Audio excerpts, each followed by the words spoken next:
Structure हो गया था, बोलो। स्ट्रक्चर हम बता दिए थे ना मोनोसैकेराइड का, बताओ। मोनोसैकेराइड का स्ट्रक्चर हो गया था ना, एक साइक्लिक स्ट्रक्चर था, दूसरा कौन सा था बोलो, चेन स्ट्रक्चर। चेन स्ट्रक्चर बताए थे क्या सबका? तो खाली हम पॉलीमराइजेशन बता रहे थे ना, कैसे से बनता है, बोलो। अरे एक स्ट्रेट चेन हम बताएंगे, रुको हम देख ही लेते हैं। तो इस तरीके से हम बता रहे थे। अब थोड़ा साइक्लिक स्ट्रक्चर लिख लो।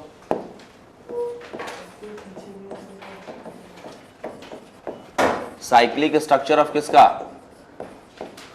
मोनोसैकेराइड, ठीक है। तो मोनोसैकेराइड के साइक्लिक स्ट्रक्चर के बारे में थोड़ा बात कर ले रहे हैं, ठीक है, ध्यान से देखिएगा। तो अगर आप मोनोसैकेराइड के साइक्लिक स्ट्रक्चर के बारे में बात कीजिएगा तो सबसे पहले हम डिस्कस करते रहे ग्लूकोज का। ये कार्बन 1 हो गया, ठीक है। इस कार्बन 1 पे ऊपर में क्या है, H, नीचे में OH, OH, H। इसमें थर्ड कार्बन अंदर में आ जाएगा बिकॉज कॉन्फ़िगरेशन क्या था इसका, अलग था।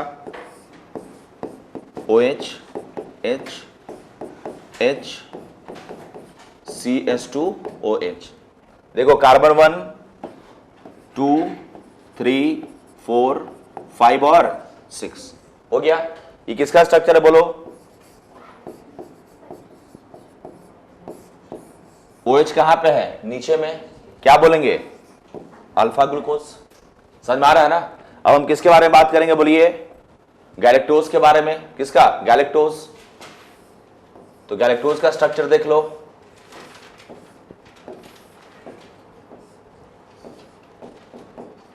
H हो गया, OH, H। लेकिन अगर गैलेक्टोज को कॉपी में ध्यान से देखिएगा, तीसरा चौथा दोनों कार्बन का कॉन्फ़िगरेशन अलग था कि नहीं था, थर्ड और फोर्थ कार्बन दोनों का। तो इसका मतलब क्या हुआ कि इसमें OH, अब इसमें देखो OH इस फोर्थ कार्बन पे कहां पे, नीचे में ग्लूकोज में, तो इसमें कहां चला जाएगा, ऊपर में। OH हो गया, ये H हो गया, and this is what, CH2OH। किसका स्ट्रक्चर है, गैलेक्टोज का। नीचे OH है ना, यहां पे क्या बोलेंगे, अल्फा गैलेक्टोज। तो this is known as what, alpha galactose. और उसके बाद अगर ध्यान से देखोगे तो हम अब बात एक जो मोस्ट पॉपुलर है, नेक्स्ट पॉपुलर का नाम क्या है बोलिए, हाँ, नेक्स्ट पॉपुलर का नाम हो गया आपका फ्रक्टोज। तो फ्रक्टोज का स्ट्रक्चर अलग था थोड़ा ना। ये था क्या हमारा, फ्रक्टोज का स्ट्रक्चर बताए थे कि फ्रक्टोज में कौन सा रिंग होता है, फ्यूरेनोज रिंग, और इन दोनों में कौन सा रिंग हो गया, पायरेनोज रिंग। तो अगर डायग्राम में ध्यान से देखो तो ऐसा तेरे को दिखेगा, यहां पे तुमको दिख जाएगा CH2OH, कार्बन 1, कार्बन 1 हो गया, कार्बन 2 पे OH इधर, कार्बन 1 ये हो गया, कार्बन 2 ये हो गया, कार्बन 3 ये हो जाएगा। तो इसमें OH ऊपर जाएगा और H कहां पर रहेगा बोलो, नीचे। ये कार्बन 4 है, OH इधर, कार्बन 4 और H इधर चला जाएगा। ये कार्बन 5 है और ऊपर में कार्बन 6। ये किसका स्ट्रक्चर है बोलिए। तो अगर फ्रक्टोज के स्ट्रक्चर को देखोगे तो इसमें हम फ्रक्टोज के स्ट्रक्चर को देखिएगा तो इसमें कार्बन 1 को देख के हम लोग नहीं बता पाएंगे कि अल्फा है कि बीटा है। क्यों? क्योंकि कार्बन 1 यहां पे है ना, हम क्या बताए तुम लोग को, तो हमको बस बोलना पड़ेगा कि अल्फा है या बीटा है। आपको समझ, अगर अल्फा बोलेंगे तो क्या समझिएगा, वो नीचे है, और बीटा बोलेंगे तो क्या समझना है, ऊपर है। तो कौन सा स्ट्रक्चर हो जाएगा, अल्फा फ्रक्टोज का। समझ में आ गया? इसको ड्रॉ करो। अब इसके बाद हम डाइसैकेराइड्स पढ़ेंगे, लिखो इसको फटाफट।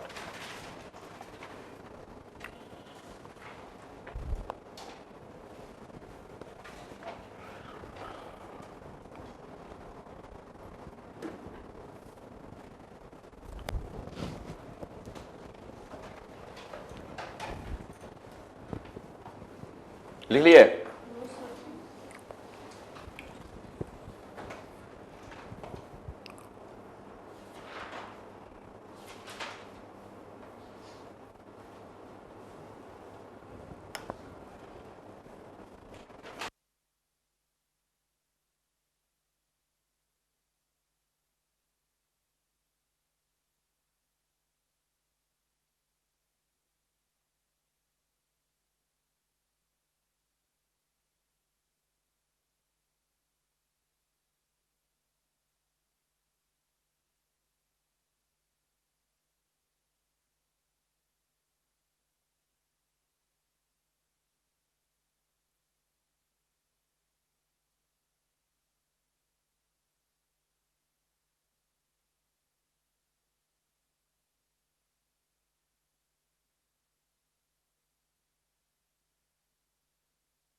करेंगे बोलो, डाइसैकेराइड्स के बारे में। तो ये तो मोनोसैकेराइड का स्ट्रक्चर हुआ ना यार, बताओ अब किसके बारे में बात करेंगे हम लोग, डाइसैकेराइड्स के बारे में। तो स्ट्रक्चर याद रखिएगा।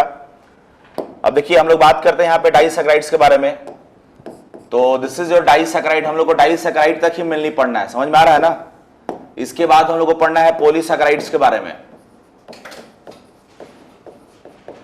तो it is made up of, बोलिए, it is made up of 2 monosaccharides, है ना। It is made up of 2 क्या, मोनोसैकेराइड्स। ये 2 मोनोसैकेराइड से मिलकर बना है कि नहीं बना है बच्चा, बोल। तो ये जो तुम्हारा डाइसैकेराइड है ये 2 मोनोसैकेराइड्स को मिला के बना है, बोलिए। यहां तक किसी को दिक्कत, बोलो नहीं ना। अब ध्यान से समझना, जब हम डाइसैकेराइड्स के बारे में बात करें तो ध्यान से देखना, अगर हम डाइसैकेराइड्स का बात करें तो इसमें एक जो हमारा होता है, ये होता है, इस मॉलिक्यूल का नाम होता है माल्टोज, जो मोस्ट कॉमनली हम लोग यूज करते हैं। कौन सा मॉलिक्यूल है ये, बोलो, माल्टोज। अब लिखना बात करो, यहां पर ध्यान से देखो स्टूपिड लोग। तो ये maltose is made up of 2 molecules of what, glucose. समझ में आ रहा है। अभी तक जब तक साइक्लिक स्ट्रक्चर हमारे पास नहीं था तब तक हम क्या जानते थे, सिंपली ग्लूकोज जानते थे, ध्यान थे ना। अब साइक्लिक स्ट्रक्चर आ गया है तो अब हम मार्केट में कौन सा यूज करेंगे, अल्फा एंड बीटा। समझ में आ रहा है ना। तो याद रखना कि जो माल्टोज का स्ट्रक्चर होता है, it is made up of 2 molecules of alpha glucose. Alpha glucose का जब 2 मॉलिक्यूल्स एक साथ आएगा तब क्या बनता है हमारा, माल्टोज, जिसको हम लोग लास्ट क्लास में क्या बोलते हैं, माल्ट शुगर ही बोलते हैं। समझ में आ रहा है, क्या बोलेंगे, माल्ट शुगर। अब ध्यान से देखो कैसा होगा, सिंपल सा कॉन्सेप्ट है यार। यहां पे हम ऐसे बना दिए, ये अब क्या है, दोनों अल्फा है ना, तो ये क्या हो गया, बोलिए, H, ये क्या हो जाएगा, OH, ये अंदर में क्या हो जाएगा, बोलिए, OH, H, OH, H। तीसरा कार्बन अलग था, याद करो, तीसरा कार्बन कहां चला जाएगा, अंदर में। उसके बाद क्या हो जाएगा, HCS2OH, ये क्या हो गया, अल्फा ग्लूकोज। ठीक है, दूसरा मॉलिक्यूल हम बना रहे हैं,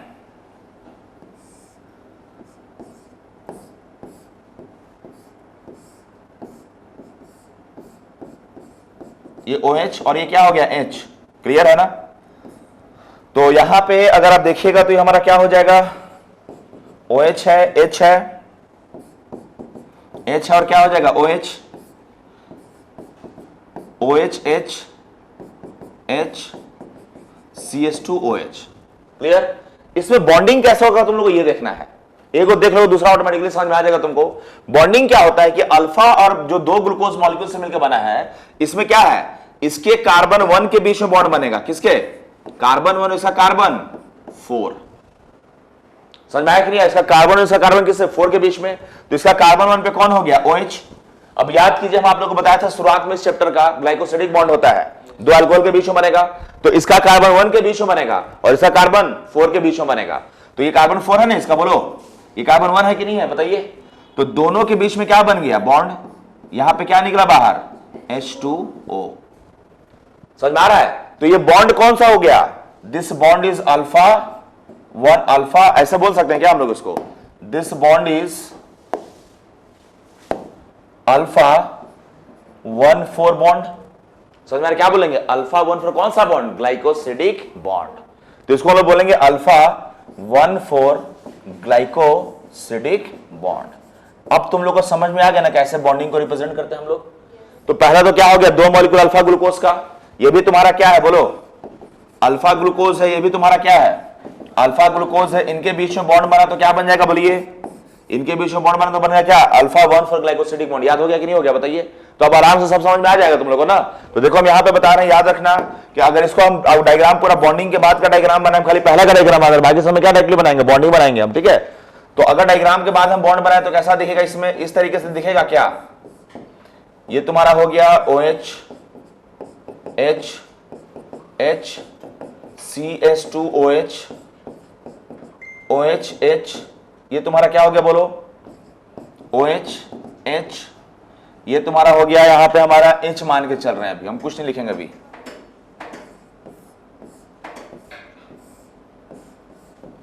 ठीक है, ये H हो गया, ये क्या हो जाएगा, OH, OH, H, OH। यहां पे हम बात करेंगे H हो गया, H हो गया, CH2OH। ध्यान से देख, इनके बीच में क्या हो जाएगा, एक मॉलिक्यूल वाटर का निकला, तो क्या बचा, O बचा कि नहीं बचा केवल, तो ये बॉन्ड कैसा हो जाएगा, अब समझ में आया। कार्बन का काउंटिंग कीजिए, 1 2 3 4 5 6, 1 2 3 4 5 6, तो ये 1 और 4 के बीच में बॉन्ड बना कि नहीं बना, इसलिए इसको हम लोग क्या बोलते हैं, अल्फा 1,4 ग्लाइकोसिडिक बॉन्ड।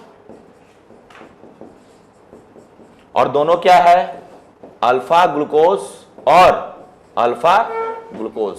अब क्लियर हो गया ना, तो पहला क्लियर हो गया हम लोग को। अब दूसरा हम लोग कौन सा इसी बारे में देख लेना है, लैक्टोज। क्या देखना है, लैक्टोज। तो ये हम अब बॉन्डिंग नहीं बताएंगे, तो डायरेक्टली क्या बताएंगे कौन कौन सा बॉन्ड इसमें होता है, ठीक है। तो जब नेक्स्ट आप देखिएगा तो नेक्स्ट आपको क्या समझ में आएगा, बोलिए। लैक्टोज को क्या बोलते हैं बच्चा लोग, बोलो। Lactose is also known as, very good, lactose is also known as milk sugar. तो लैक्टोज का मार्केट में एक नया नाम बना हुआ है और इस नए नाम को हम लोग बोलते हैं मिल्क शुगर। यहां तक किसी को दिक्कत हो तो बताइए, नहीं ना। तो लैक्टोज को हम लोग क्या बोलते हैं, मिल्क शुगर। याद रखना लैक्टोज का इंपॉर्टेंस है कि it is made up of 2 molecules, made up of, ध्यान से, बीटा गैलेक्टोज और बीटा ग्लूकोज। समझ गया ना, बीटा गैलेक्टोज और बीटा ग्लूकोज, यानी यहां पे क्या आ गया तुम्हारा, बीटा। समझ में आ रहा है। बॉन्डिंग का डायरेक्शन क्या है,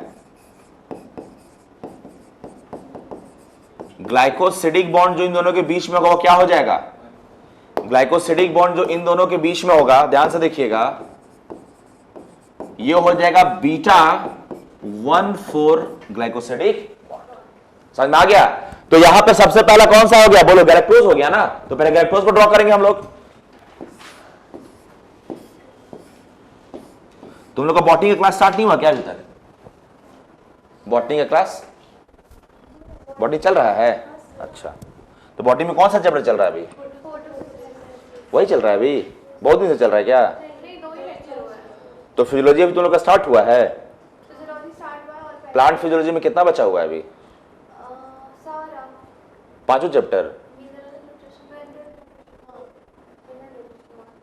मिनरल न्यूट्रिशन केवल हुआ है, बचा क्या है, फोटोसिंथेसिस, रेस्पिरेशन, ट्रांसपोर्ट और प्लांट ग्रोथ एंड डेवलपमेंट, और भी बॉटनी में बचा हुआ है।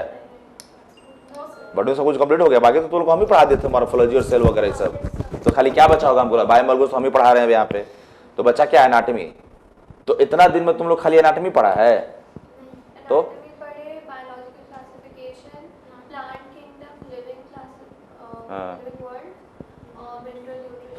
ठीक। देखो ये समझ में आ गया तुम लोग को, ध्यान से देखिएगा। हम तुम लोग का चारों चैप्टर निपटा देंगे। कौन सा बचा इसकी, बायोमॉलिक्यूल्स, फिर कौन सा स्टार्ट करेंगे, डाइजेशन, और फिर कौन बचा, ब्रीदिंग। यही जो चैप्टर है ना, क्या और कुछ है, यही जो चैप्टर है ना। तो ये चारों हम तुम लोग को निपटा देंगे, हमको ज्यादा टाइम नहीं लगता है चैप्टर करने की, कंप्लीट करने में। ये समझ में आ गया ना, बोलिए। तो ये पहले बताओ कि सबको समझ में आता है कि नहीं आता है, बोलो यार, ठीक है। एंडोक्राइन सिस्टम क्लियर हो गया कि नहीं हो गया, क्वेश्चन बनाया तो बनाया, तो डाउट पूछा एक बार भी, तुम कल क्लास क्या नहीं आया था, हाँ? कहाँ से, क्या कर रहा था तुम, स्कूल में क्या है, तुम एडमिशन ले लिया, स्कूल में पढ़ाई होता है, स्कूल में खाली 15 अगस्त और 26 जनवरी का तैयारी होता है, यही होता है ना, नहीं लेता है।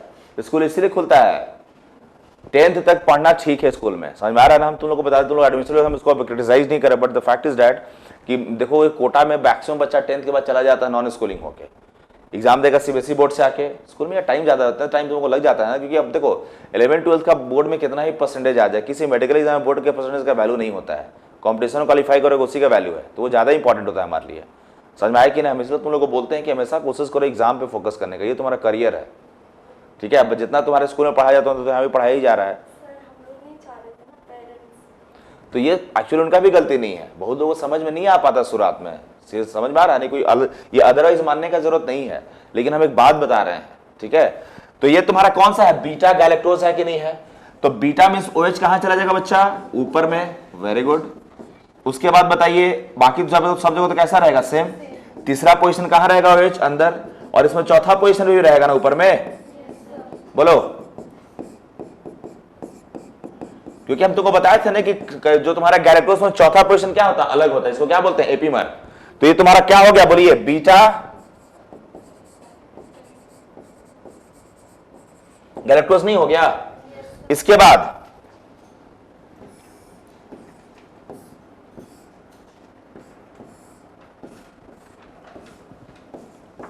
ग्लूकोज भी कैसा है, बीटा, OH कहा जाएगा ऊपर में।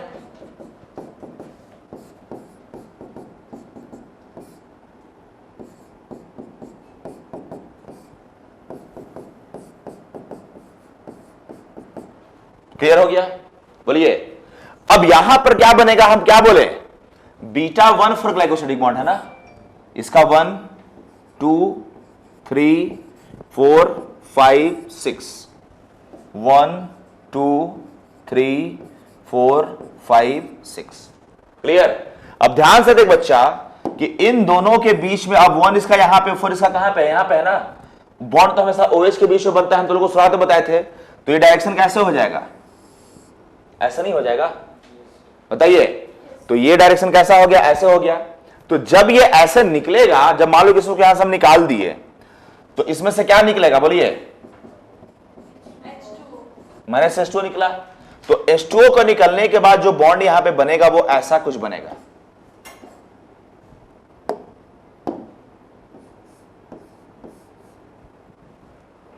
समझ में आ गया ना।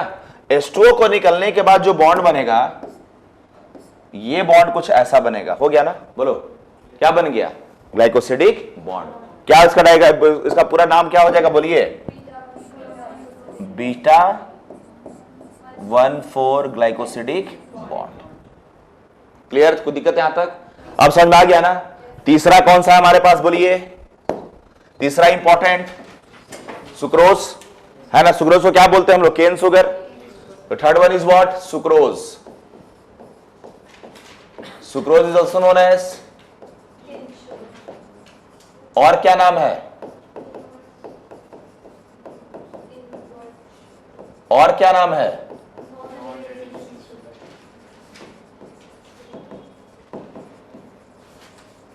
Non reducing sugar. कोई दिक्कत है यहां तक, नहीं। तो ये हम देख लिया। अब ध्यान से समझना कि ये जो सक्रोज है इसमें 2 मॉलिक्यूल होता है, मेड अप ऑफ 2 मॉलिक्यूल्स। कौन कौन सा, पहला ग्लूकोज। कौन सा ग्लूकोज, अल्फा ग्लूकोज। कौन सा ग्लूकोज यहां पे, अल्फा। तो अल्फा ग्लूकोज रहेगा इसमें। और दूसरा क्या, किससे बना है, फ्रक्टोज से। कौन सा फ्रक्टोज, बीटा फ्रक्टोज। तो ये बॉन्ड होता है अल्फा ग्लूकोज और बीटा फ्रक्टोज के बीच में। अभी तक या तो अल्फा था, अभी तक या तो क्या देखे, बीटा। अब यहां पे क्या देखे, अल्फा ग्लूकोज बीटा फ्रक्टोज। समझ में आ रहा है ना। और बॉन्ड का डायरेक्शन क्या हो जाएगा, ग्लाइकोसिडिक बॉन्ड। जो तुम यहां पे ग्लाइकोसिडिक बॉन्ड को देखेगा, ये ग्लाइकोसिडिक बॉन्ड जो होता है बच्चा, वो होता है अल्फा का 1 और बीटा का 2। Alpha 1 beta 2 glycosidic bond. Diagram बनाते हैं हम लोग, समझ में आ गया ना। तो डायग्राम बनाएंगे, देखिएगा यहां पे।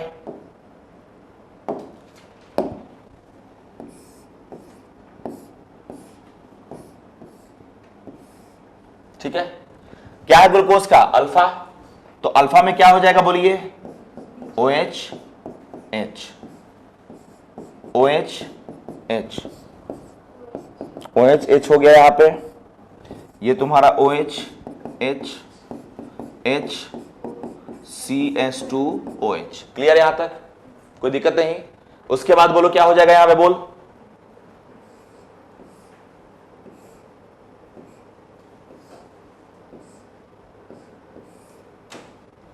क्लियर। कार्बन 1 यहां पे CS2OH। समझ में आ रहा है ना, कार्बन 1 ये है कि नहीं है बोलिए। और ये क्या हो गया, कार्बन 2। बॉन्ड किसके बीच में है, कार्बन 2 के बीच में। यहां पे OH होगा कि नहीं होगा। लेकिन आप लोग को हम बताए थे कि जहां पे फिरोनोज रिंग होता है वहां पे OH के पोजीशन को आप देख नहीं पाइएगा, बिकॉज कार्बन, आपको मान के चलना है कि कार्बन 1 पे कहां पे होगा, नीचे में होगा। समझ में आ रहा है ना। कार्बन 2 पे कहां पे होगा, ऊपर में। कार्बन 1 पे अगर नीचे, इस कार्बन पे हम हमेशा किसके बेस पे बात, एनोमर किसके बेस पे डिफाइन था, कार्बन 1 के बेस पे ना। कार्बन 1 के बेसिस पे क्या डिफाइन था तुम्हारा, एनोमर।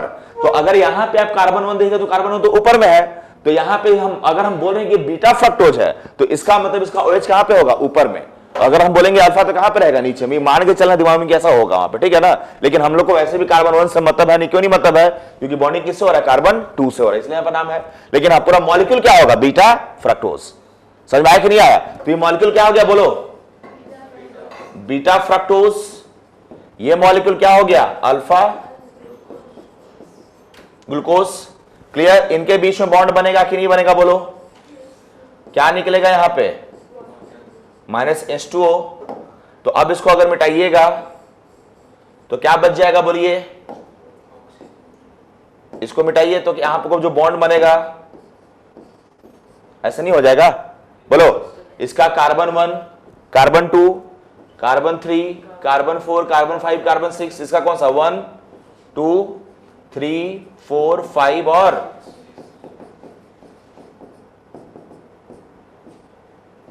OH, ये तुम्हारा क्या हो गया, फ्रक्टोज। क्लियर हो गया ना। तो ये हम देख लिए पूरा, ये तुम्हारा डाइसैकराइड था, समझ में आ गया। अब यहां पे ये तो हम लिख दिया है, lactose is also known as, बोलिए,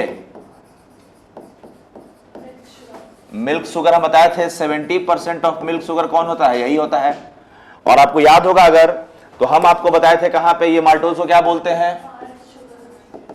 अब तुम लोग को कहानी में एक ट्विस्ट हम बता रहे हैं। अब बोलो कौन सा ट्विस्ट है सर। कहानी में ट्विस्ट ये है कि आप अभी तक 2 टाइप का ग्लाइकोसिडिक बॉन्ड देख लिए, देखे ना, एक अल्फा और दूसरा कौन सा, बीटा। समझ में आया कि नहीं आया। तो कुछ हम कहानी उसके बारे में बता देना, आप जिंदगी भर याद रखिएगा,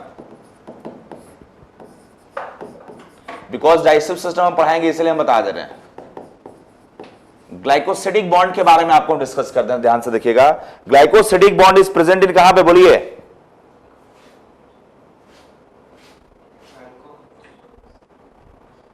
ग्लाइकोसिडिक बॉन्ड कहां प्रेजेंट होगा, बोलो।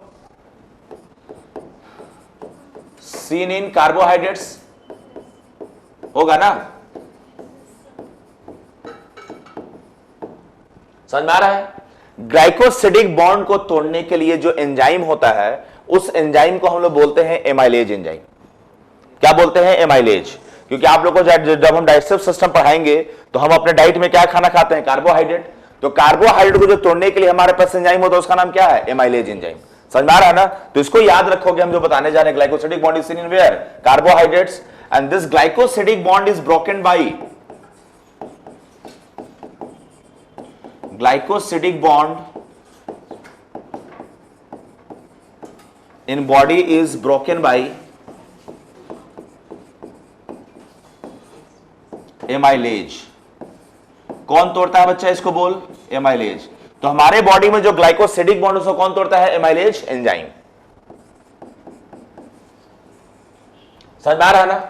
और आपको पता है ग्लाइकोसिडिक बॉन्ड कितना टाइप का होता है, अल्फा ग्लाइकोसिडिक बॉन्ड, और दूसरा कौन सा होता है, बीटा ग्लाइकोसिडिक बॉन्ड। तो उसी तरीके से जो हमारा एमाइलेज होता है कितने टाइप का होगा, अल्फा एमाइलेज, और दूसरा क्या होता है, बीटा एमाइलेज। क्लियर। ये बात यहां पे हम क्यों डिस्कस कर रहे हैं, क्या रीजन डिस्कस करने का। इस बात को यहां पर डिस्कस करने का सबसे बड़ा रीजन ये है कि पूरे लिविंग वर्ल्ड में, पूरे लिविंग वर्ल्ड में बोल रहे हैं, लिविंग वर्ल्ड में 5 किंगडम आता है, बैक्टीरिया, फंगस, प्रोटिस्टा, प्लांट्स और एनिमल्स। पूरे लिविंग वर्ल्ड में जितना भी ऑर्गेनिज्म है, सबके बॉडी में केवल पाया जाता है अल्फा एमाइलेज। क्या पाया जाता है, alpha amylase. Beta amylase is not found in living system. ये बहुत बड़ा बात हम बता रहे हैं, इससे रिलेट करेंगे बहुत चीज हम। तो याद रखिएगा, is found in all living organism। Clear. Beta amylase के बारे में क्या बात है,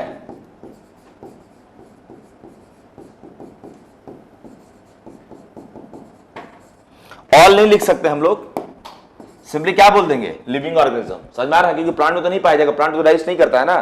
तो हम क्या बताएं, क्या हम सिंपल सा बातों को बताइए, बहुत सिंपल सा बात ये तुम लोग को बताएं कि अगर आपको ग्लाइकोसिडिक बॉन्ड को तोड़ना है तो कौन सा एंजाइम चाहिए, एमाइलेज।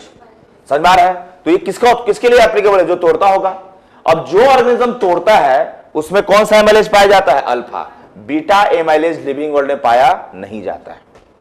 तो beta amylase is absent in where? Living world. तो इस कहानी से क्या सीख मिला रहे? इस कहानी से सीख ये मिला कि वो सारा कार्बोहाइड्रेट, इस कहानी से यह सीख मिला कि वो सारा कार्बोहाइड्रेट जिसमें बीटा ग्लाइकोसिडिक बॉन्ड है उसको हम तोड़ नहीं पाते हैं, और वो सारा कार्बोहाइड्रेट जिसमें अल्फा ग्लाइकोसिडिक बॉन्ड उसको हम तोड़ पाते हैं। जैसे माल्टोज को तुम आसानी से तोड़ लोगे, समझ में आ रहा है? हम आगे बताएंगे जो स्टार्च हम खाते हैं उसको भी, उसमें क्या कौन सा बॉन्ड है? अल्फा, उसको तोड़ लेते हैं। ग्लाइकोजन जो हम लेते हैं उसमें क्या होता है? अल्फा बॉन्ड, उसको तोड़ लेते हैं। सेलुलोज को हम तोड़ नहीं पाते क्योंकि सेलुलोज में होता है बीटा ग्लाइकोसिडिक बॉन्ड। समझ में आ रहा है? और सेलुलोज कहां पाया जाता है? घास में। समझ में आ रहा है ना? तो तुम बोलोगे सर ये बताइए कैटल्स तो खाली घास ही खाता है, तो कैटल्स कैसे तोड़ पाता हो? क्योंकि आपके पूरे लिविंग वर्ल्ड में नहीं पाया जाता है। बताया ना भी हम कि लिविंग वर्ल्ड में नहीं पाया जाता, फिर कैटल्स कैसे तोड़ लेता हो? तो तुम लोग को हम एक बात बताते हैं, याद रखना कि कैटल्स कभी भी सेलुलोज को नहीं तोड़ता है। वैसे भी कैटल्स के बॉडी में, कैटल्स के स्टमक में आप लोगों को डाइजेस्टिव सिस्टम में पढ़ाया गया होगा, नहीं पढ़ाएगा तो हम पढ़ाएंगे, तो बताएंगे। कैटल्स का भी स्टमक हम लोग को पढ़ना है। कैटल्स के स्टमक में एक एंजाइम, कैटल्स के स्टमक में नॉर्मल हमारी तरह स्टमक नहीं है। हमारा स्टमक छोटा सा स्टमक होता है, कैटल्स का स्टमक 4 पार्ट में डिवाइड है। ओमैजम, एबोमैजम, समझ आ रहा है कि नहीं आ रहा? किसका स्टमक है? कैटल्स का। रूमेन, रेटिकुलम, 4 कैटल्स का स्टमक, कंपाउंड स्टमक। क्यों कंपाउंड है? क्योंकि कैटल्स को पता है कि मेन खाना जो खाते हैं सेलुलोज, और सेलुलोज हम तोड़ नहीं पाते हैं क्योंकि हमारे पास बीटा एमाइलेज नहीं है। तो कैटल्स क्या किया कि अपने पूरे इंटेस्टाइन में किसको डाल के रखा हुआ है? ये पूरे इंटेस्टाइन में डाल के रखा है एक स्पेशल बैक्टीरिया जिसको हम लोग क्या बोलते हैं? जिसका नाम होता है, जल्दी बताइए, रूमेनोकोकस बैक्टीरिया। ये रूमेनोकोकस बैक्टीरिया ये करता है, ठीक है हम सेलुलोज को तोड़ नहीं पाएंगे लेकिन एनएरोबिक ब्रेकडाउन तो कर ही पाएंगे, बिना ऑक्सीजन के प्रेजेंस में तोड़ ही सकते हैं। तो ये सारा बैक्टीरिया सेलुलोज को कैसे तोड़ता है? एनएरोबिक। और एनएरोबिक तोड़ने के बाद जो थोड़ा बहुत एनर्जी मिलता है वही कैटल क्या करता है? यूज करता है। दुनिया में प्रोटीन्स हो, कोई भी प्रोटीन्स हो, दुनिया में कोई भी कार्बोहाइड्रेट हो, एनएरोबिक ब्रेकडाउन सबका होता है लेकिन डाइजेशन सबका नहीं होता है। डाइजेशन का मतलब कंप्लीट अपने पार्ट्स में अलग हो जाए, लेकिन याद रखिएगा कि जहां पे बीटा ग्लाइकोसिडिक बॉन्ड वो टूट नहीं पाता है। ये बात समझ में आया कि नहीं? बोलो किसी को दिक्कत है यहां तक? तो इस कहानी से सीख ये भी तुम लोग को मिल रहा है कि ये जो आप देख रहे हैं लैक्टोज, यानी कि जो मिल्क हम लेते हैं उसमें लैक्टोज आता है, लैक्टोज हम कुछ कर नहीं पाते होंगे। समझ में आ रहा है? तो हम तुमको बताते हैं, याद रखना कि जो मिल्क होता है ना, जो मिल्क होता है, जो बच्चा, यंग बच्चा जो होता है, अभी मान लो जो यंग बच्चा है, तो यंग बच्चे में क्या होता है? बीटा एमाइलेज को बनाने का जीन कुछ दिन तक रहता है यंग बच्चे में, लेकिन जैसे जैसे बच्चे का जो एज है वो ओल्ड होते चला जाएगा, वो एंजाइम परमानेंट क्या होता है? खत्म हो जाता है। तो बच्चा में लैक्टोज का डाइजेशन नहीं हो पाता है, मतलब एक बच्चे में नहीं, एडल्ट्स में, बच्चा में थोड़ा बहुत होगा लेकिन हमारे अंदर लैक्टोज का डाइजेशन नहीं होगा। तो जब तुम मिल्क लोगे तो वो लैक्टोज जाता है तुम्हारे लार्ज इंटेस्टाइन में, और लार्ज इंटेस्टाइन में प्रेजेंट होता है क्या? बैक्टीरिया। वो बैक्टीरिया उस लैक्टोज को तोड़कर थोड़ा बहुत एनर्जी देगा, नॉर्मल एनर्जी तो दे नहीं पाएगा बिकॉज नॉर्मली तोड़ नहीं पाया, तो एनएरोबिकली तोड़ के क्या करता है? एनर्जी प्रोड्यूस करता है। लेकिन जब वो एनएरोबिकली तोड़ता है लैक्टोज को, तो उस तोड़ने की वजह से कुछ एनर्जी तो रिलीज होगा, गैस भी रिलीज होता है, जिस गैस की वजह से पूरा पेट फूल जाएगा, फ्लैटुलेंस टाइप का फीलिंग आता है, और थोड़ा बहुत एब्डोमिनल क्या मिलेगा? डिस्कंफर्ट। समझ में आया? तो बहुत लोगों में तुम देखोगे कि जो ओल्ड एज के जैसे होते हैं, जैसे जैसे वो लोग मिल्क लेता है उसके बॉडी में गैस हो जाता है और पेट दर्द करना स्टार्ट करता है बहुत लोगों में। वो क्यों हो रहा है? क्योंकि उसमें लैक्टोज का डाइजेशन नहीं हो पाया। तो लैक्टोज को कौन तोड़ेगा? बैक्टीरिया। बैक्टीरिया क्या करेगा? तोड़ने के समय गैस रिलीज कर दिया, तो गैस पूरे इंटेस्टाइन में बना कि नहीं बना? वो गैस क्या करेगा? पेट दर्द कराएगा, एब्डोमिनल डिस्कंफर्ट कराता है, और इस क्लिनिकल कंडीशन को हम लोग बोलते हैं लैक्टोज इंटॉलरेंस। क्या बोलेंगे इसको हम लोग? Lactose intolerance. लैक्टोज को हम बर्दाश्त नहीं कर पाए। ये आप लोग हम डाइजेस्टिव सिस्टम में भी आगे बताएंगे। समझ में आया कि नहीं आया? तो with advancing age there is no any production of beta amylase in the body, so lactose का ब्रेकडाउन हैपेंस कैसे? Anaerobically in the presence of what? Bacteria, due to which gases are released which causes abdominal cramps, abdominal pain, and this very clinical condition known as what? Lactose intolerance. अब समझ में आया? बोलो। तो याद रखना कि हमारे बॉडी में बीटा, इसकी तो बीटा, ये तो पूरा बीटा ग्लाइकोसिडिक बॉन्ड हो गया ना भाई, बोल हुआ कि नहीं हुआ? इसको हम लोग तोड़ नहीं पाए तो कौन सा बीमारी हो जाएगा? Lactose intolerance. हम आगे आप लोग कहां पढ़ाएंगे? डाइजेस्टिव सिस्टम इस चीज को बताएंगे। यहां तक समझ में आया कि नहीं आया? बोलो क्लियर है? तो हम यहां पे लिख सकते हैं, तो इसलिए याद रखिएगा, तो because beta amylase not produced,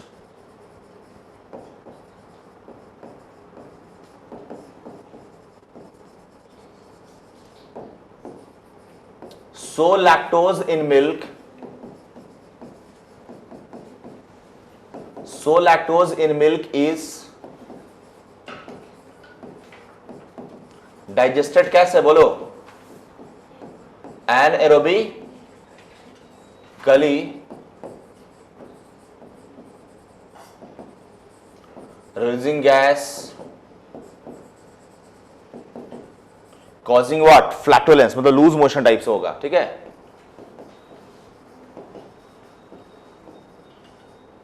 abdominal discomfort,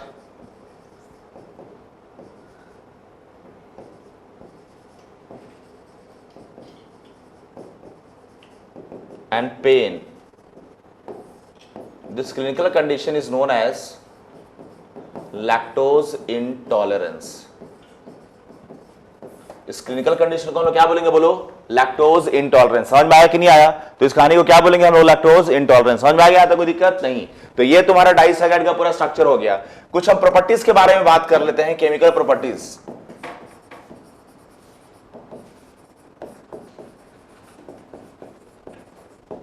chemical properties समझ में आ रहा है ना? याद रखिएगा,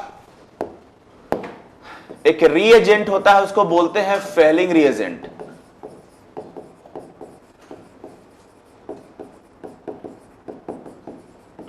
और जो टेस्ट ये देता है उसको बोलते हैं फेलिंग्स टेस्ट। और एक होता है बेनेडिक्ट्स रिएजेंट।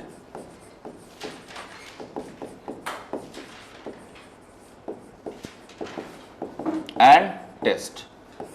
इस दोनों रिएजेंट में क्या होता है, कॉपर होता है किस फॉर्म में, Cu2+ के फॉर्म में। किस फॉर्म में होगा, Cu2+ के फॉर्म, यानी किस फॉर्म में, क्यूप्रिक फॉर्म में।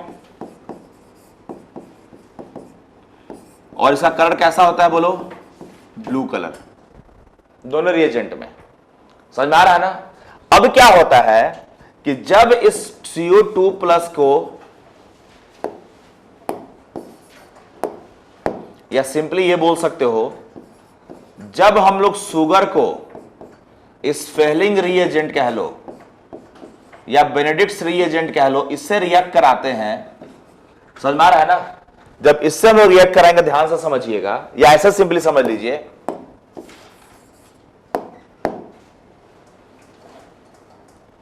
ये मान लीजिए Cu2+ है, किसमें, फेलिंग रिएजेंट्स में, क्या बोल सकते हैं, बेनेडिक्ट रिएजेंट में। और जब इसको किससे रिएक्ट करा दिया हम, शुगर से। शुगर्स का मतलब क्या हो गया, मोनोसैकेराइड मेनली, और मेनली कौन सा, बोलो, डाइसैकेराइड। तब Cu2+ को ये लोग कन्वर्ट किसमें कर दिया, Cu+ में। ये Cu2+ क्या था, क्यूप्रिक, और ये क्या था, क्यूप्रस। ये ब्लू कलर का था, और ये कैसा हो गया, रेड कलर का। समझ में आ रहा है? क्या देख रहे हो यहां पे, Cu2+ किस में कन्वर्ट हो गया, Cu+ में। यानी कि Cu2+ को इलेक्ट्रॉन मिला कि नहीं मिला, बोलिए, ये क्या हो गया, रिडक्शन। इलेक्ट्रॉन छोड़ना इज व्हाट, ऑक्सीडेशन। इलेक्ट्रॉन लेना इज व्हाट, रिडक्शन। यहां पर रिडक्शन हुआ कि नहीं हुआ? तो इसका मतलब रिडक्शन कौन कराया, मोनोसैकेराइड और डाइसैकेराइड। तो याद रखिएगा कि सबको हम लोग क्या बोलते हैं, रिड्यूसिंग एजेंट। तो इसका मतलब क्या है कि जितना भी शुगर, हम शुगर पूरा नाम लिखे है ना, जितना भी शुगर है सब क्या है, रिड्यूसिंग एजेंट है। समझ में आ रहा है? जितना भी शुगर है तो उसको क्या बोलते हैं हम लोग, रिड्यूसिंग एजेंट। इस कहानी से हम लोग को यह सीख मिला कि all sugars are reducing agent. किस कहानी से, इस कहानी से, all sugars are reducing agent. क्योंकि ये Cu2+ को किसमें कन्वर्ट कर रहा है, Cu+ में। जो यहां पे ब्लू कलर था, ये कन्वर्ट हो जा रहा है रेड कलर में। समझ में आ रहा है? तो ये क्या हो गया, टेस्ट ऑफ किसका, शुगर। हम शुगर ही पढ़ रहे हैं अभी, मोनोसैकेराइड और ओलिगोसैकेराइड। इसके बाद हम क्या पढ़ेंगे, पॉलीसैकेराइड। तो सारा शुगर, जितना भी तुम शुगर देख रहे हो, ये सारा शुगर कैसा होता है, रिड्यूसिंग शुगर। समझ में आ रहा है? तो इस कहानी से सीख क्या मिला हम लोगों को, ऑल शुगर्स आर, बोलो,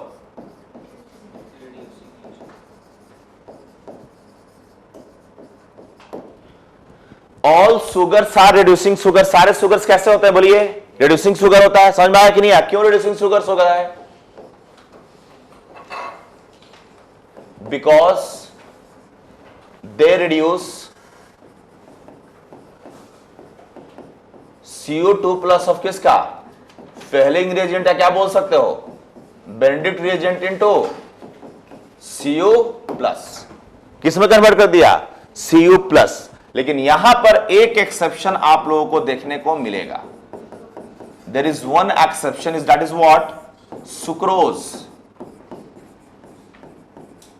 sucrose is what, non reducing sugar, that is what, reduction कौन कराता है, जो इलेक्ट्रॉन देता है। यहां पे अगर आप CO2 प्लस को किसमें देख रहे हैं, Cu प्लस में, यानी इसको यहां पे क्या मिला होगा, इलेक्ट्रॉन मिला होगा ना, तो ये इलेक्ट्रॉन कौन दिया होगा, शुगर दिया होगा। तो क्यों ऐसा, तो हम बोल दिए कि सारा शुगर कैसा होता है, रिड्यूसिंग, एक्सेप्ट क्या डाल दिया हम लोग, सुक्रोज। क्यों ऐसा, क्योंकि जो सुक्रोज होता है, सुक्रोज के बारे में बात कीजिएगा तो सुक्रोज जो है अपना इलेक्ट्रॉन नहीं दे पाता है, समझ में आ रहा है, that is they are enable to donate what, electron. अब तुम्हारे दिमाग में चलोगा सर ऐसा क्यों, तुम्हारे दिमाग में चलो सर ऐसा क्यों होता है, समझ में आ रहा है, तो उसका रीजन आप लोगों को हम बता रहे हैं, ध्यान से देखिएगा। ये डायग्राम पे आइए, इसके स्ट्रक्चर पे आ जाइए, इसके स्ट्रक्चर पे आइए, किसके, सुक्रोज के स्ट्रक्चर पे। बेटा ये 6 कार्बन, हम पहले इसके स्ट्रक्चर्स को देखने पहले किसको देखेंगे हम लोग, लैक्टोज को। लैक्टोज को देखो, इसका ऑक्सीजन यहां पे है और इसका ऑक्सीजन कहां पे है, यहां पे है, समझ में आ रहा है। तो इन दोनों के बीच का डिस्टेंस कितना हुआ, इतना हुआ, तो ज्यादा डिस्टेंस हो गया। ऑक्सीजन पे क्या होता है, लोन पेयर इलेक्ट्रॉन, पढ़े हो। अब इन दोनों का डिस्टेंस देखो, यहां से ऑक्सीजन का ये डिस्टेंस है, ये थोड़ा कम हुआ, कम हुआ कि नहीं हुआ, तो कम हुआ, इसका मतलब क्या है, नजदीक आ गया, समझ में आ रहा है। और नजदीक आया तो आपको पता है कि नजदीक आने का मतलब एक ऑक्सीजन यहां पे आ गया, एक ऑक्सीजन आके यहां पे आ गया, दोनों का अपना क्या है, इलेक्ट्रॉन है ना। तो जब इलेक्ट्रॉन नजदीक आता है तो आपको पता होगा कि इनके बीच में रिपल्सन होता है, बोलिए रिपल्सन होता है कि नहीं होता है। तो रिपल्सन होगा, इसका मतलब क्या हो जाएगा, इलेक्ट्रॉन बाहर निकलना नहीं चाहते, जैसे निकलेंगे फिर से क्या हो जाएगा, रिपेल कर जाएंगे हम, समझ में आ रहा है। यहां पे तो क्या करना है, आप किसी को रिड्यूस कर रहे हैं, तो रिड्यूस करने वाले क्या करना पड़ेगा, इलेक्ट्रॉन निकालना पड़ेगा। तो जब ये कोशिश करता है अपने इलेक्ट्रॉन को निकालने के लिए, उसी टाइम यहां से क्या हो जाएगा, रिपल्सन। तो रिपल्सन जैसे होगा फिर से इलेक्ट्रॉन कहां पे चला जाएगा, ऑक्सीजन के पास। तो ये चाह के भी इलेक्ट्रॉन दे पाएगा नहीं, क्योंकि दोनों क्या है, नजदीक है, तो इलेक्ट्रॉन नहीं दे पाया तो रिड्यूस कर पाएगा कभी नहीं। इस केमिस्ट्री के इस फेनोमेनन को हम लोग बोलते हैं स्टेरिक हिंडरेंस। नाम सुने हो, स्टेरिक हिंडरेंस। स्टेरिक हिंडरेंस किसको बोलते हैं, जब दो मॉलिक्यूल नजदीक हो तो उनके इलेक्ट्रॉन के बीच में मूवमेंट नहीं हो पाता है, क्योंकि दोनों दूसरे को क्या करता है, रिपेल करता है। जब वो दूर जाएगा, अब दोनों को अलग करो तब दे सकता है, तो बन जाएगा फ्रक्टोज अलग और ग्लूकोज अलग बन जाएगा। लेकिन जब तक नजदीक है तो इलेक्ट्रॉनिक रिपल्सन की वजह से इलेक्ट्रॉन बाहर निकल नहीं पाएगा।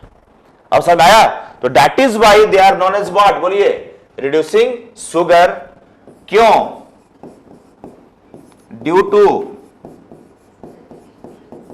स्टेरिक, समझ में आ गया कि नहीं आ गया, बोलिए। So this was all about your monosaccharide and oligosaccharide. हम क्या पढ़ेंगे, पॉलीसैकेराइड, लिख लीजिए इसको।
इसे तो नहीं बनाया था अभी तक,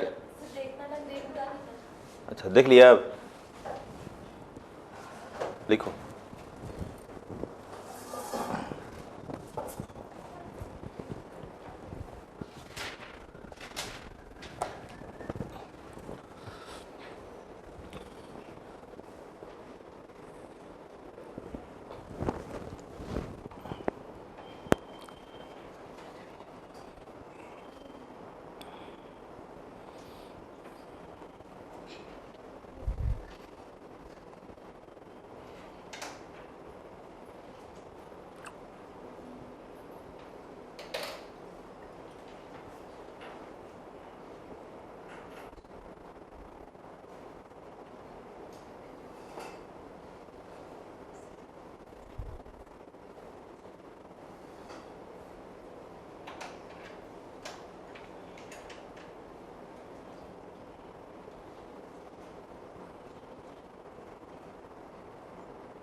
हेलो,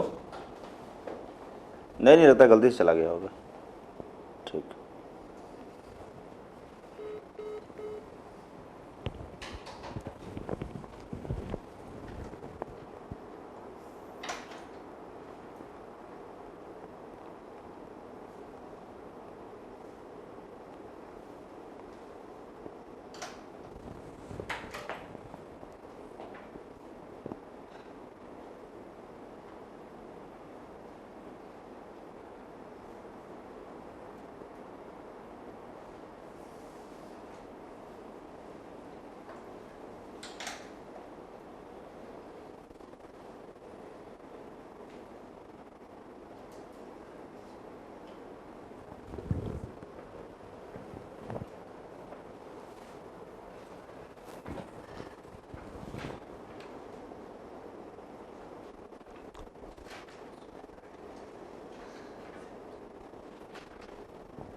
कहाँ पे?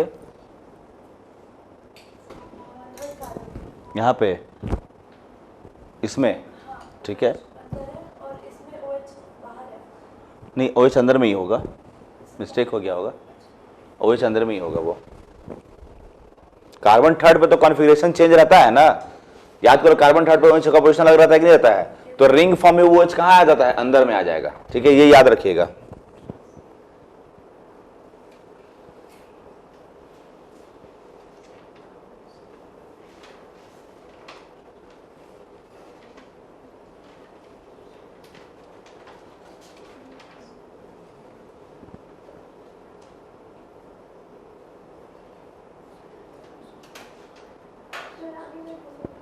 हो गया?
लिख लिया?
लिख लिया? हाँ,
हो गया, बोलो।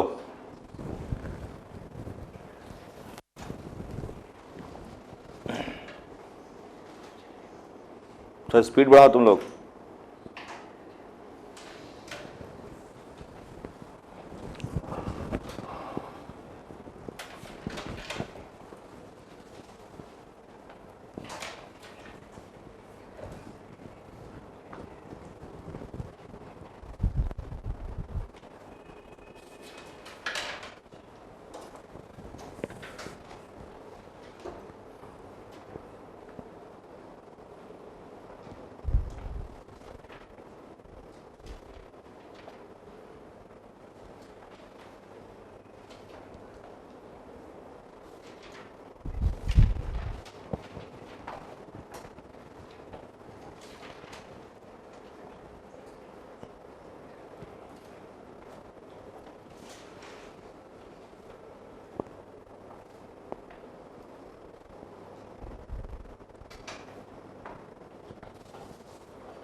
लिख लिया?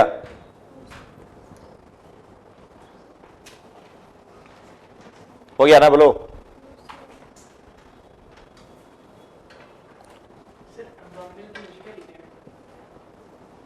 Abdominal pain, abdominal discomfort and pain, ठीक है, और इसी को बोलते हैं लैक्टोज इंटॉलरेंस।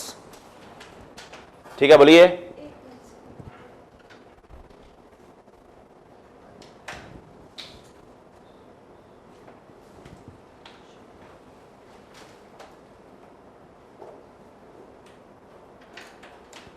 हो गया,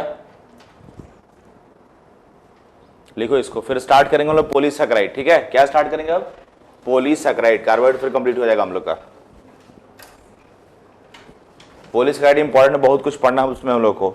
तो ये बताइए कि सुक्रोज कैसा है? नॉन रिड्यूसिंग शुगर क्यों है? क्योंकि इलेक्ट्रॉन जब रिलीज करेगा तो रिपल्सन होगा, क्या हो जाएगा? Steric hindrance. तो सारे शुगर में केवल सुक्रोज ऐसा जो क्या क्या इसको बोलते हैं हम लोग? नॉन रिड्यूसिंग शुगर बोलते हैं। ठीक है, लिख लो इसको फिर।